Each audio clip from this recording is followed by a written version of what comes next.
मैं ये उलझन में हूं कि आपका स्वागत मैं आदाब से करूं या नमस्कार से, क्योंकि इस समय जम्मू कश्मीर की सियासत इसी चीज पर कानूनी और पॉलिटिकल तौर पर अड़ी हुई है कि क्या जम्मू कश्मीर की ऑफिशियल लैंग्वेज को उर्दू रखा जाए या उसे हिंदी में तब्दील कर दिया जाए। आपको लगता है एडमिनिस्ट्रेशन में ग्रुपिज्म चल रहा है इसमें? बहुत, बिल्कुल बटी हुई है एडमिनिस्ट्रेशन। हर एक को लगता है मैं तो बादशाह हूँ, मुझे क्या करेंगे। तब सरकार और ब्यूरोक्रेसी में बहुत गैप है, ताना बाना नहीं है। जिस तरह से डोमिसाइल लॉ को जब अमेंड करना था उसमें भी आपके काफी मेमोरेंडम दिए थे।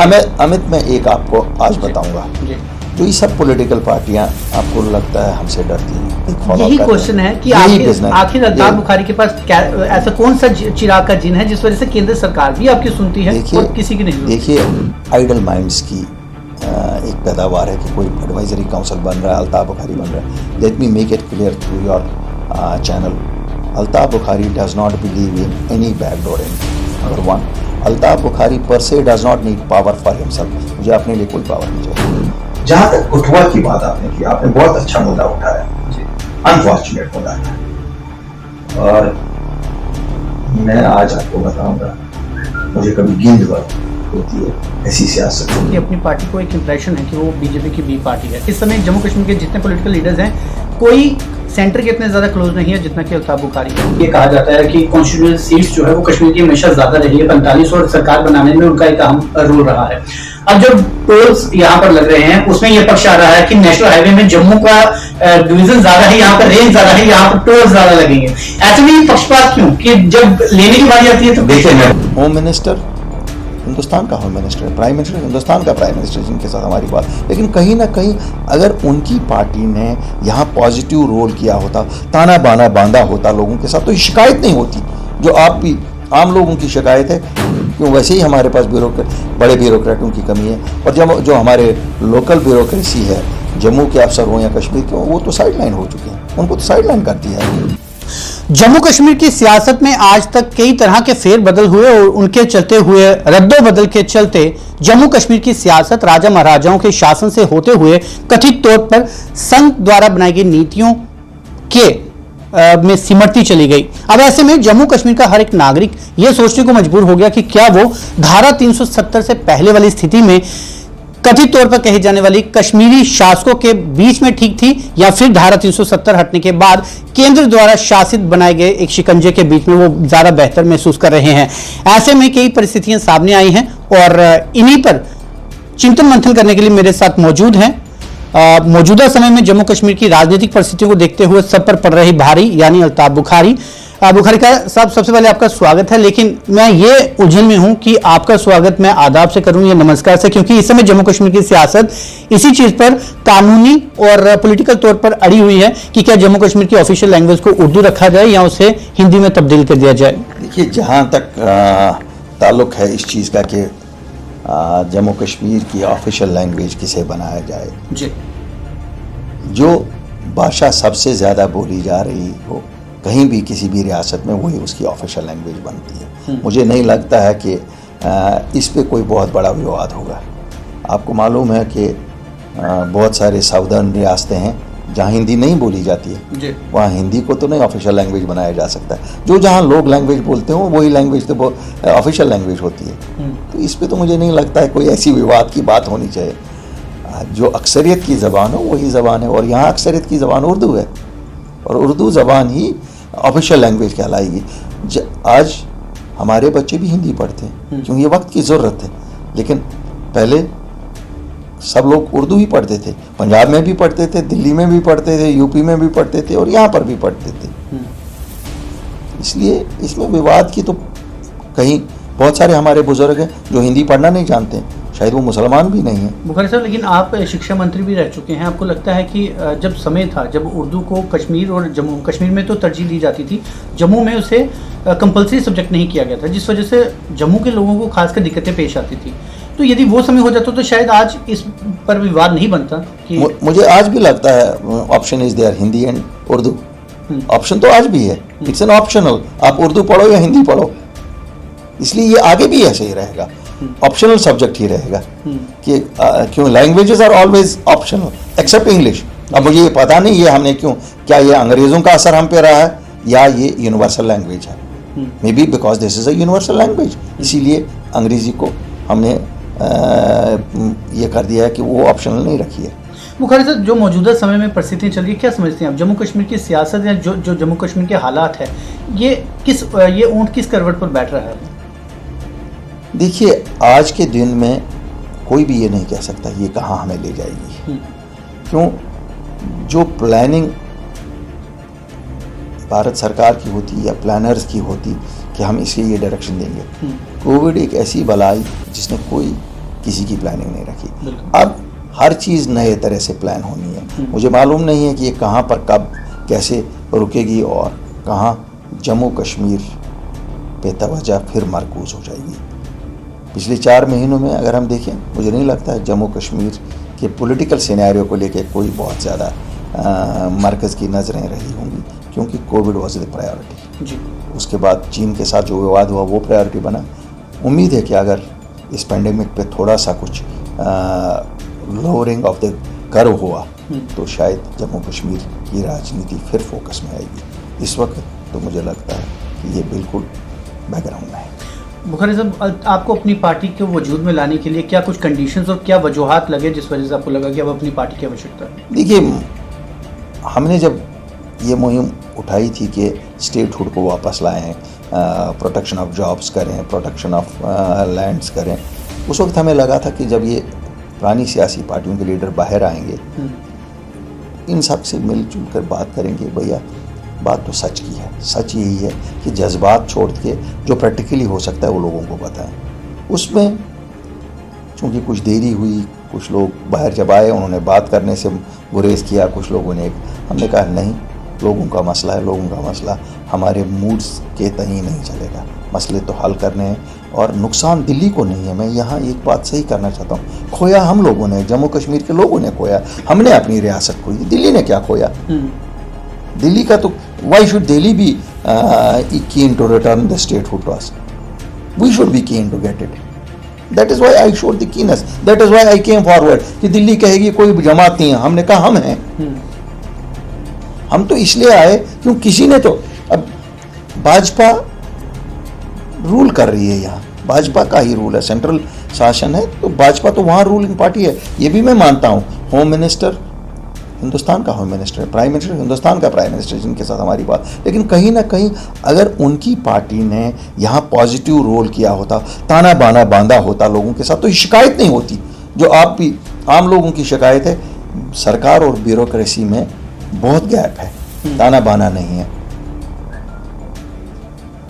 बीजेपी तो ये ताना बाना कर सकती थी, क्यों? देवर द रूलिंग पार्टी, वो क्यों नहीं कर रहे हैं? इसका मतलब है फेलियर तो उनका है, उनकी और सेंट्रल गवर्नमेंट भी तो उन्हीं की थी।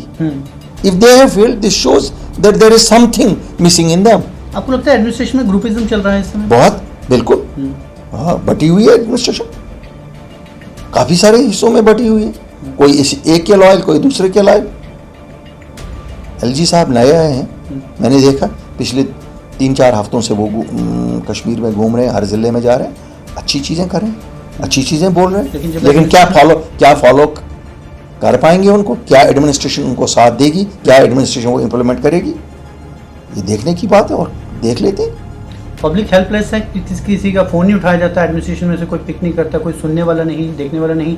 इसी वजह से शायद प्रशासन भी ओवरबर्डन महसूस कर रहा है, और पॉलिटिकल स्टेटस ना होने की वजह से पब्लिक को पता नहीं चल रहा कि हमारे एड्रेस कहाँ पे किए जाए इस मसले में। नहीं, देखिए, मैं बताऊँगा, इस वक्त कोविड करके तो मैं मान सकता हूँ ब्यूरोक्रेसी ओवर बर्डन है, लेकिन फिर भी एक पॉलिटिकल शासन जब होता है ना, ब्यूरोक्रेट्स आंसरेबल होते हैं, they are accountable to it. आज ब्यूरोक्रेसी अनअकाउंटेबल है, हर एक को लगता है मैं तो बादशाह, मुझे क्या करेंगे? तब्दीली, ट्रांसफर, इट्स नो पनिशमेंट, एक कुर्सी से उठाएंगे दूसरे पे भेजेंगे। और यहाँ तो ये है कि यहाँ एक अफसर के पास 10-10 महकमे हैं, क्यों? वैसे ही हमारे पास बड़े ब्यूरोक्रेटों की कमी है, और जब जो हमारे लोकल ब्यूरोक्रेसी है, जम्मू के अफसर हो या कश्मीर के हो, वो तो साइडलाइन हो चुके हैं, उनको तो साइडलाइन कर दिया है। बुखारी साहब, एक बड़ा प्रश्न लोगों का ये साफ तौर से आता है कि अपनी पार्टी को एक इंप्रेशन है कि वो बीजेपी की बी पार्टी है। वो इंप्रेशन क्यों है? वो कई चीज़ों को लेकर है, क्योंकि इस समय जम्मू कश्मीर के जितने पॉलिटिकल लीडर्स हैं, कोई सेंटर के इतने ज़्यादा क्लोज नहीं है जितना कि अल्ताफ बुखारी है। दूसरी बड़ी बात है, जिस तरह से अभी कार्यालय आपका खुला है, वो कुछ समय पहले ही रविंदर रैना, जो कि बीजेपी के प्रदेश अध्यक्ष है, उनका हुआ करता था, जबकि कुछ महीनों पहले जो पैंथर्स पार्टी का ऑफिस है उसे खाली करवाने के निर्देश जो है स्टेट डिपार्टमेंट ने दिए थे। एक तरफ से कई पार्टीज के ऑफिस और उनके बंगलास खाली किए जा रहे हैं और अपनी पार्टी को नया आलीशान ऑफिस मिला है, वो भी रविंद्र रैना जी का, और घर को छोड़कर उनको खाली करवा कर दूसरा शिफ्ट किया गया है। क्लोजनेस क्यों? देखिए, मैं ऑनेस्टली आपको बताऊंगा, यहाँ पीडीपी का दफ्तर है, यहाँ हर्षदेव जी का दफ्तर है, श्रीनगर में बीजेपी का दफ्तर है, श्रीनगर में पीडीपी का दफ्तर है। तो जिन पार्टीज़ के अपने लैंड नहीं है, मासवाई नेशनल कॉन्फ्रेंस के, सब लोगों के सरकारी ही दफ्तर होते हैं। क्यों? ये वेल प्रोटेक्टेड सिक्योर दफ्तर होते हैं। यहाँ मेन स्ट्रीम पार्टीज़ के लिए वो भी प्रॉब्लम है कि it is not a question of कि हमको कोई रेंट तो यहाँ पर भी देना पड़ता है। तो सिक्योरिटी की वजह से गवर्नमेंट एकोमोडेशन दी जाती है और हर पार्टी को यहाँ है, जो भी पार्टी है उसके पास है। और जहाँ तक ये घर, मैं ये मानता हूँ ये घर सलाथिया साहब का था, तो किराएदार कोई भी रह सकता है जी। और अभी भी हमारे नेबरहुड में रहते हैं वो। तो इसमें कोई बहुत don't read much into it. Delhi के साथ ताल्लुकात कोई भी पॉलिटिकल पार्टी दिल्ली से दूर नहीं होती है। क्यों? सेंट्रल गवर्नमेंट अलग चीज़ है, पार्टी जो वहाँ है वो अलग चीज़ है। पूछ रहा हूँ क्योंकि SRO 202 जब हटाया गया उसमें कहीं ना कहीं आपका एक बड़ा मेजर रोल है। आपने काफ़ी ज़्यादा वहाँ पर मशक्कत की है, केंद्र में जाकर काफ़ी मेमोरेंडम दिए जो भी मुझे जानकारी है। इसके अलावा जिस तरह से डोमिसाइल लॉ को जब अमेंड करना था उसमें भी आपके काफ़ी मेमोरेंडम दिए थे। अमित, मैं एक आपको आज बताऊँगा, जो ये सब पॉलिटिकल पार्टियाँ आपको लगता है हमसे डरती हैं जी, अपनी पार्टी से वो इसलिए डरती हैं क्यों? हमारा स्टाइल ऑफ फंक्शनिंग इस पार्टी का डिफरेंट है। हम मुद्दा जो उठाते हैं मुद्दे के लिए नहीं उठाते हैं, मुद्दा हल करने के लिए उठाते हैं और हम फॉलो अप करते हैं। क्यों? बुनियादी तौर हम बिजनेस लाइक फॉलो अप करते हैं। यही क्वेश्चन है कि आखिर अल्ताफ बुखारी के पास क्या ऐसा कौन सा चिराग का जिन है जिस वजह से केंद्र सरकार भी आपकी सुनती है और किसी की नहीं सुनती? देखिए, मैं नहीं ये कहता हूँ केंद्र सरकार मेरा सुनती है या नहीं सुनती है। हम कोशिश करते हैं कि हम अपने बात इस तरीके से एक्सप्लेन करें जिसके पूरे फैक्ट्स उनके सामने रखें। हम सियासत करने के लिए मुद्दा नहीं उठाते हैं, हम मुद्दे को हल करने के लिए उठाते हैं। आमतौर क्या है, पॉलिटिकल पार्टी स्टेटमेंट निकालती हैं, हाँ जी अखबार में आ गया, अखबार में आ गया, उससे क्या हुआ? आपको क्या फ़र्क पड़ी अखबार में आया या नहीं आया? आपको तो फ़र्क तब पड़ेगी जब इसको मैं पाए तकमील तक पहुँचाऊँ, इसका फॉलोअप करूँ। और मैं आपको बताऊँ, they will always have to fair this thing from us. हम जाके 10-10 घंटे भी दरवाजे के बाहर खड़े रहेंगे और मसले को हल करेंगे। हम उनमें से नहीं हैं जो गाली गलौज करेंगे अंदर जाके अफसर के पास। हम वो भी नहीं हैं कि गाली गलौज। हम मेहनत समाजत करके लोगों का मसला हल करें, एक्सप्लेन करके। We have clarity in mind. We first understand the issue, analyse the issue, and if it is in the larger interest of public we advocate its solution. Mukherjee साहब, आपने It's a business like approach. It's a business like approach. Mukherjee साहब, 2017 में आपने एक बयान दिया था जिसमें आपने अटल बिहारी वाजपेयी जी की तारीफ की थी कि वो जब भी कश्मीर पर कोई बातचीत करते हैं तो अनकंडीशनली करते हैं, जबकि मौजूदा समय में नरेंद्र मोदी जब कश्मीर को सुलझाने की बात करते थे तो वो हमेशा कंडीशंस रखते थे, जिस वजह से आपने काफ़ी आपत्ति दर्ज करवाई थी। लेकिन आप आज जब 370 हट चुका है उसके बाद इस तरह की चर्चाएं बाजार में गर्म है कि अल्ताफ बुखारी जो कि उनके खिलाफ बोलते थे, आज वो एक एडवाइजरी कमेटी बनाने जा रहे हैं जिसके तहत वो प्रभावी मुख्यमंत्री बन सकते हैं और बीजेपी के उसके डिप्टी सीएम। देखिए, मैं एक चीज़ आपको बता दूं, ये जितनी भी हैं ये यहाँ आइडल माइंड्स की एक पैदावार है कि कोई एडवाइजरी काउंसिल बन रहा है, अल्ताफ बुखारी बन रहा है। Let me make it clear through your channel, Altaf Bukhari does not believe in any backdoor entry. Number one, Altaf Bukhari पर से does not need power for himself. मुझे अपने लिए कोई पावर नहीं चाहिए। पावर क्या होता है? पावर किसे आप कहते हैं? लोगों में इज्जत होनी चाहिए, वो आज भी है। और अगर ट्रेडिशनली पावर का मतलब है गाड़ी बंगला, ये सब ऊपर वाले ने दिया है। कोई भी बैकडोर सियासत अल्ताफ बुखारी नहीं करेगा। अल्ताफ बुखारी जो सियासत करेगा पूरे लीगल सियासत, डेमोक्रेटिक सियासत और डेमोक्रेटिक वे में। और हम डेमोक्रेसी में बिलीव करते हैं, जो लोगों का फैसला होगा हम एक्सेप्ट करेंगे, तब भी आप हमें एक्टिव पाएंगे जी। ऐसा नहीं है कि नहीं है, लेकिन हम सेंट्रल गवर्नमेंट से लड़ेंगे भी नहीं। किस बात पे लड़ेंगे? लाना उनसे है। आज जिससे मुझे मुद्दा हल करना है मैं उनके साथ ही जाके लड़ूं जी। स्टेटहुड किससे वापस मुझे लानी है? डोमिसाइल के राइट्स किसने मुझे बचाने हैं? मुझे लैंड अपनी बचानी, अगर ये मुझे अगर बच्चों के मसले हल करने किन से करूं? तो करना तो उन्हीं से है। ये तो यहाँ कोई अलग रियासती सरकार तो है नहीं, इट इज देयर। और मैंने देखा जब हम मिले, प्राइम मिनिस्टर से मिले, होम मिनिस्टर से मिले, जैसे वो कहते हैं उनको ईमानदार सियासतदानों की ज़रूरत है, हम तो कहते हैं हम ईमानदार हैं, हमने कोई सौदा नहीं किया है। हम क्या सौदा करते, किस चीज़ का सौदा करते? हमारे पास था क्या जो हम सौदे में यहाँ से उनको देते? सौदा तो वहाँ होता है ना, खरीदो फरोख्त वहाँ होती है जब आपके पास बेचने कुछ है, कोई दूसरा खरीदने को। हमारे पास तो बेचने कोई कुछ नहीं, यहाँ क्या रखा? अब तो लाने वाली बात है, हाथ जोड़ के मेहनत समाजत करके एक्सप्लेन करके, और क्या करोगे?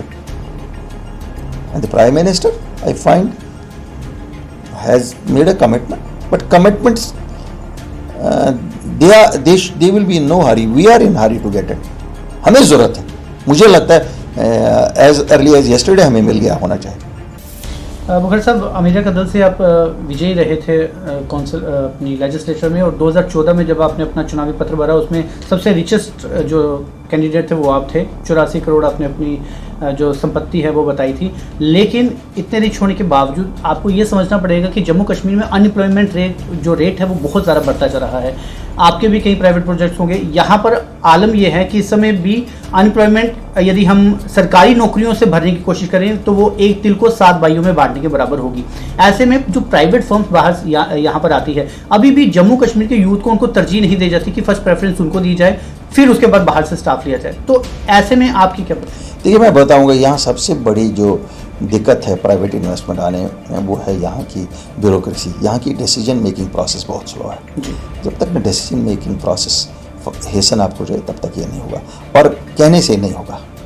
डंडा मार सियासतदान चाहिए, डंडा मार जिसको पता हो कहाँ पर क्या हो रहा है। आपको ये बता दूं, यहाँ एक फाइल 8-8 महीने टेबल पे रहती है। कौन सा इंडस्ट्रियलिस्ट इन्वेस्टर यहाँ आके लगाएगा? मुझे नहीं लगता। जब तक ना उस चीज़ को हम पकड़ में करें हम कामयाब हो जाएंगे। और जब हम इंडस्ट्री ही जवाब है अनएम्प्लॉयमेंट का, मैं भी मानता हूँ सरकार अनएम्प्लॉयमेंट का जवाब नहीं है, लेकिन उसके लिए मुझे नहीं पता है कि किसमें वो हिम्मत आएगी। अल्लाह करे अगर हमारी पार्टी को कभी ये मिला, अब देखेंगे क्या। हमें तो पता है, हम तो अंदर घुसे हुए हैं। हम तो हमें तो यहाँ तक पता है कि कौन सी फाइल किस टेबल पे, यहाँ इलेक्ट्रिक कनेक्शन के लिए फाइल कितने टेबलों से गुजरती है, हमें बिल्कुल पता है वो। जबकि इसकी ज़रूरत ही नहीं है, इंडस्ट्री आ गई, आपकी इंडस्ट्री को इजाज़त दे दी, साथ ही आपकी बिजली को भी इजाज़त मिलनी चाहिए। Why has this been made into a business? Every permission has been made into a business, and businesses have become personal businesses for. Mukherjee साहब, कहीं ना कहीं अपनी पार्टी को जम्मू कश्मीर से प्यार इसलिए ज़्यादा मिल रहा है, और आपको भी एक इम्प्रेशन ज़रूर एक भावी मुख्यमंत्री के तौर पर इसीलिए देखा जा रहा है क्योंकि सिर्फ कश्मीर से नहीं, जम्मू से भी आपको प्यार मिलना शुरू हो चुका है। वजह है कि जो जम्मू की जनता को बीजेपी से उम्मीदें थी 25 सीटें हासिल करने के बाद, वो उम्मीदें आज तक खरा नहीं उतर पाए हैं। ऐसे में उन्हें लगता है कि चलिए, और क्योंकि ये कहावत है कि अपना अगर यदि मार के भी फेंकता है तो वो छाँव में फेंकता है, तो उन्हें ये लगता है कि अल्ताफ बुखारी यदि कश्मीर का सोचेंगे तो जम्मू का भी अवश्य सोचेंगे। ऐसे में आपकी क्या रणनीति है कि आप किस तरह से लोगों को प्रोमिस करेंगे कि जम्मू की जनता के साथ भेदभाव नहीं होगा? क्योंकि वजह यह है कि जब कठुआ मामला हुआ था, रसाना मामले में, तब भी जो बीजेपी के लीडर खड़े हुए थे उसके लिए आपका बहुत कटाक्ष रहा था। देखिए, मैं एक आज बता दूं आपको, अब जम्मू और कश्मीर में विवादित मसला कोई नहीं रहा है। अब यहाँ स्टेटहुड मांगते हैं, वहाँ स्टेटहुड मांगते हैं, यहाँ प्रोटेक्शन ऑफ जॉब मांगते हैं, लैंड मांगते हैं, वहाँ मांगते हैं, डेवलपमेंट दोनों साइड, अनएम्प्लॉयमेंट दोनों साइड, इसलिए विवादित मसले नहीं। मुझे नहीं लगता है कि आज गुंजाइश है किसी के लिए भी ये कहने को कि स्टेटहुड खाली जम्मू को मिलेगी, कश्मीर को नहीं मिलेगी। जी, अपनी पार्टी कहती है वो दोनों को मिलेगी, प्रोटेक्शन ऑफ जॉब्स दोनों को होगा। तो इसलिए पहले ही हमारे मुद्दे जो कोर एजेंडा है वो विवादित नहीं है। तो Jammu should feel assured that these are our core agenda, and if this is not their demand they can come to me and tell me Altaf Bukhari, you are wrong, this is not our demand, ये तो कश्मीरियों की demand है। Number 1, अगर आप सब मानते हैं तो फिर विवाद किस चीज का? फिर हो गया गवर्नेंस पार्ट। कल हम पावर में अगर आते हैं, आप देखेंगे, आप अगर मुझे एज मिनिस्टर देखा होगा आप लोगों ने, you can find out I have been fair, because we believe जिस वक्त मैं मिनिस्टर था, कोई आपको जम्मू में से एक आदमी को भी लाभ खड़ा करो बोलो Altaf Bukhari as works minister was unfair to us, Altaf Bukhari as education minister was unfair to us, Altaf Bukhari as finance minister was unfair to us, because as a government you have to be fair to everybody. It can not be क्या जम्मू के साथ विवाद करेंगे या कश्मीर के साथ विवाद करेंगे, to be fair for all. और कहते हैं ना, जब बता ही काम हो तो बिस्मिल्लाह बेचारा क्या करेगा। यहाँ होता ही नहीं है सरकार के पास, तो वो विवाद उसी में लग जाता है कि यार उसको दिया इसको दिया।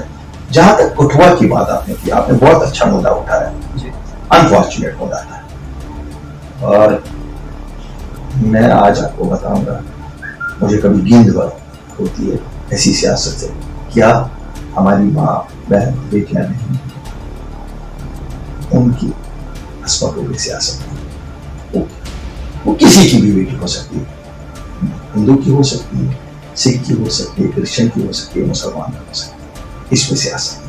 और हम सबको मिलजुल के एक चीज का अहद करना पड़ेगा कि जो दरिंदे ऐसे गिनाव में काम करे उनका कोई मजहब नहीं होता है, उनको कोई पॉलिटिकल बैकिंग नहीं होती।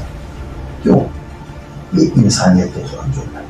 ये जुर्म खास उस लड़की के खिलाफ नहीं था, ये इंसानियत के खिलाफ है। सत्ताधारी सियासत शुरू हुई थी मेरे ख्याल में कम अल्ताफ बुखारी के पास आप नहीं देखेंगे, आप हमेशा देखेंगे I try to stick to the ground, और वो सियासत करेंगे जो साफ और सीधी, कहीं पे इमोशंस नहीं हुई, कहीं पे झूठ नहीं हुआ, झूठ का सहारा कभी नहीं हुआ।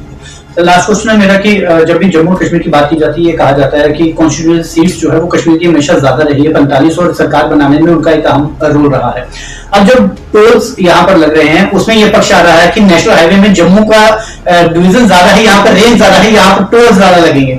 ऐसे में पक्षपात क्यों कि जब लेने की बारी आती है तो? देखिए, मैं बताऊंगा आपको, पहले सीटों की जहां तक बुनियाद होती है वो पॉपुलेशन के बेसिस पे है जी, पॉपुलेशन के बेसिस पे। वहां की पॉपुलेशन ज्यादा है जी, उसमें तो आप कुछ नहीं कर सकते, वहां पॉपुलेशन ज्यादा है, पॉपुलेशन के बेसिस के होंगे। और दोनों खितों के लोगों को ये बोलना पड़ेगा कि हमें आपसी कोई दुश्मनी, बहुत फायदा सब लोगों ने इससे उठाया। हमें क्या दुश्मनी है? अभी तो हम बेसिक से नहीं उठे, क्या फर्क पड़ेगी किसी को भी? देखो, वहां ज्यादा हो यहाँ ज्यादा हो, वो कोई पाकिस्तान तो नहीं है। ये मानते धारा 370 हटने के बाद इस तरह की सोच ज्यादा बनती है, जम्मू कश्मीर को एक साथ होकर चलना। नहीं, आप तो देखिए, जब धारा 370 उठी थी 5 अगस्त को, मुझे लगता है यहाँ खुशियां मनाई गई थी। इसलिए नहीं मनाई गई थी कि वो धारा 370 होगी, इसलिए कि शायद कश्मीरियों से कुछ छीना।